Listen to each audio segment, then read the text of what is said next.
সম্পূর্ণভাবে রাজ্যের দায়ী। 2016 সাল, আজকে 2024 পার হয়ে 26 আসতে চলবে।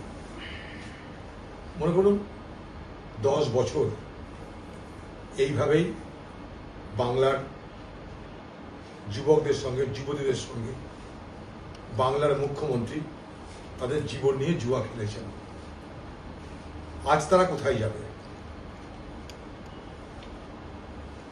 গোটা বিষয়টার মধ্যে যদি আমরা যাওয়ার চেষ্টা করি, যে কোনো ব্যক্তির পক্ষে তার জন্য কোনো পারদর্শী হতে হবে না। সবকিছুর মূলে যে কারণটা, তাহলে দুর্নীতি দুর্নীতি দুর্নীতি। যদি দুর্নীতি না থাকতো তাহলে 26,000 তারাকে যোগ্যকে অযোগ্য সেটা পরের কথা, তাদের জীবনটা এরকম দুর্বিষহ হয়ে যেত না। মনে করুন যে পয়সা দিয়ে চাকরি নিয়েছে সেও দুর্নীতির শিকার, যে যোগ্যতার কারণে চাকরি পেয়েছে অথচ চাকরি ভোগ করতে পারলো না সেও দুর্নীতির শিকার। অর্থাৎ যোগ্য যে সেও দুর্নীতির শিকার, অযোগ্য যে সেও দুর্নীতির শিকার, এটাই বলতে চাইছি। অর্থাৎ যারা পয়সা দিয়ে চাকরি পেল তারাও দুর্নীতির শিকার, যারা যোগ্যতার জন্য চাকরি হারালো তারাও দুর্নীতির শিকার। অর্থাৎ আপনি যেদিকে যাবেন সেদিকে কিন্তু মূল কারণটা দুর্নীতি।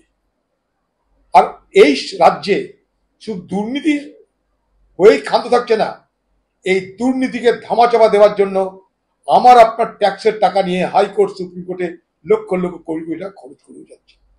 নিজেকে তিনি বলেন আমি ব্রাহ্মণের কন্যা।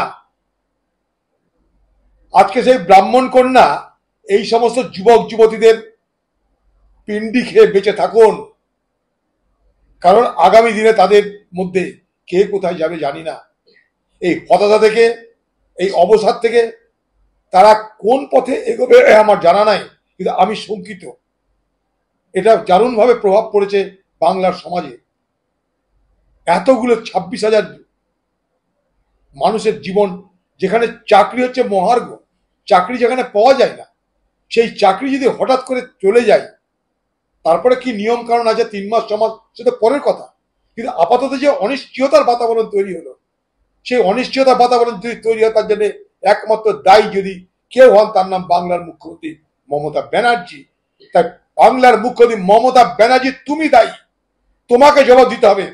তুমি ব্রাহ্মণ কন্যা, তাদের পিণ্ডি খেয়ে বাঁচো। এবার এই টাকা তুমি কেন আজকে এই এই এই দুর্ভোগের জন্য কারণ কি? বাংলার সাধারণ মানুষ সবাই বোঝার চেষ্টা করুন।